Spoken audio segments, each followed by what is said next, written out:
Philippe Croizon se lance un nouveau défi avec un nageur valide. Cette fois-ci, il veut relier symboliquement à la nage les 5 continents.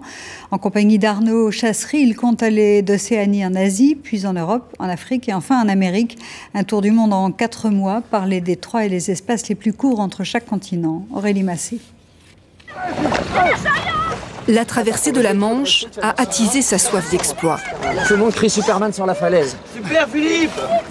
7 mois plus tard, Philippe Croizon présente son nouveau défi, relier les 5 continents à la nage. Cette fois, l'homme ne partira pas seul. Arnaud Chassery, bourguignon, enseignant de métier, unira ses forces à celles du nageur handicapé.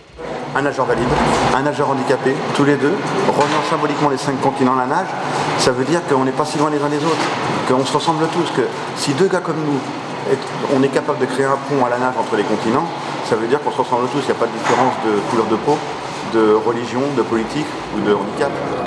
4 traversées sont programmées.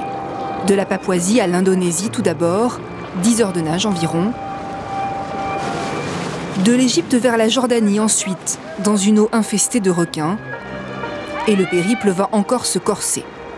Pour la 3e étape entre Maroc et Espagne, le duo bravera vent, courant et trafic maritime du détroit de Gibraltar. Enfin, dans une eau à 3 degrés, il touchera son but en reliant l'île de la Grande Diomède en Russie à celle de la Petite Diomède côté USA. L'équipe s'y prépare déjà. Des tests à fond remue sur un lac d'altitude compléteront la préparation des 2 hommes. Leur périple débutera en mai prochain pour s'achever 4 mois plus tard.